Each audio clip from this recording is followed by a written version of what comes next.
But I had a friend in New York that I played with in San Francisco, and he's from Fort Worth, Texas. His name's Ornette Coleman. And I played with Ornette. He came through San Francisco about 2 months before I moved to New York, and he allowed me to play with him. And to perform with him, let me say. And so when I got to New York, he gave me his address, and I went over to his loft. He had a loft, very big loft. And so, I just go there and study. And Ornette's a genius to me. I don't know if you know of his work, or know of his past work. Ornette, give you a brief history of those who don't know. He's considered as the instigator, the father of free jazz. Free playing, just playing. And that's hard to do. Just to make up something and just to play, it stirs one's imagination. But he went to New York in 1959, and all the beboppers went crazy when they heard this music, because he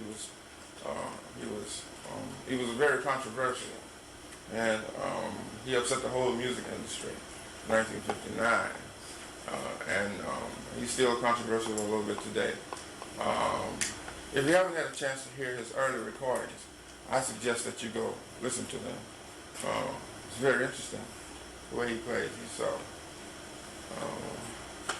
He has a band now called Crime Time. How many of you are familiar with Ornette? No? Yeah, okay, good. And he's very nice man. I think he's a genius. Whatever they tell Ornette he can't do, he does.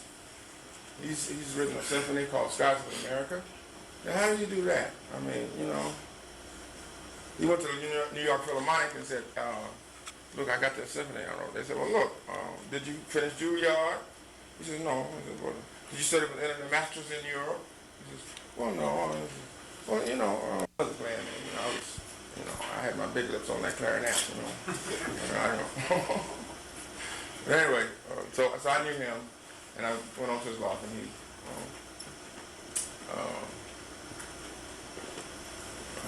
I started playing with him about a year after I'd been there. He didn't say you hired or anything. He just said we got a gig, and I started playing with him.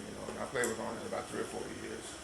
And there was a period of about 8 or 9 months when I was playing with Ornette one week, and I played with Keith Jarrett the next week, and I had my band the next week.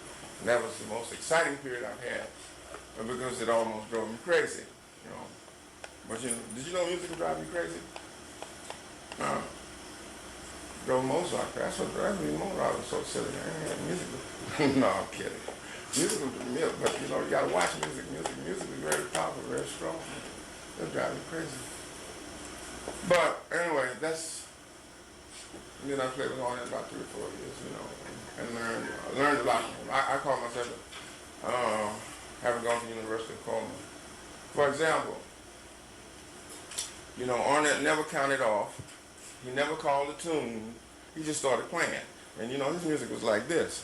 If you didn't catch him in the first phrase, then you were, you lost, man. You ain't gonna catch up with that stuff. You know what I'm saying?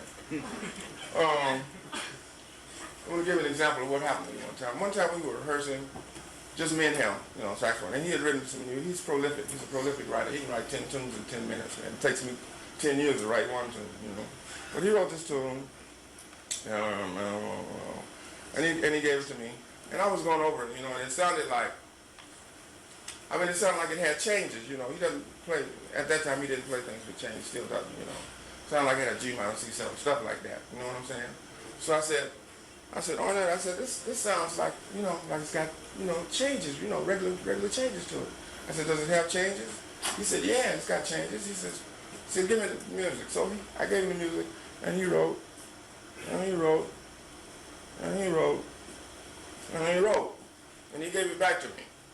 And when he gave it back to me, there was a change above every note. The 8th notes, the 16th notes. There was a change above every note.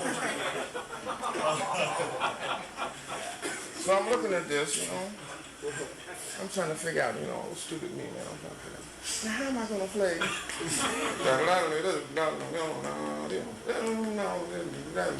You know, on the 8th note, how am I going to play this D7 with a flat 9 and a 13 on the 8th note? You know, I'm trying to figure this out. You did?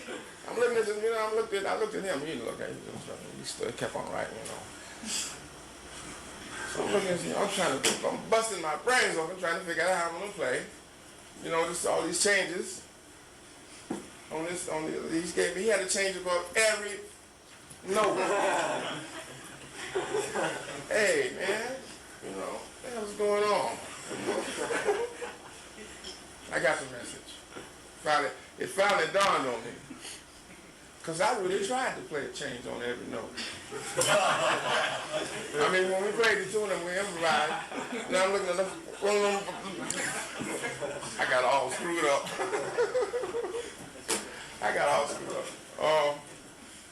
But then after I got home, I got the message. You know, I never asked him about change again. I never asked him about...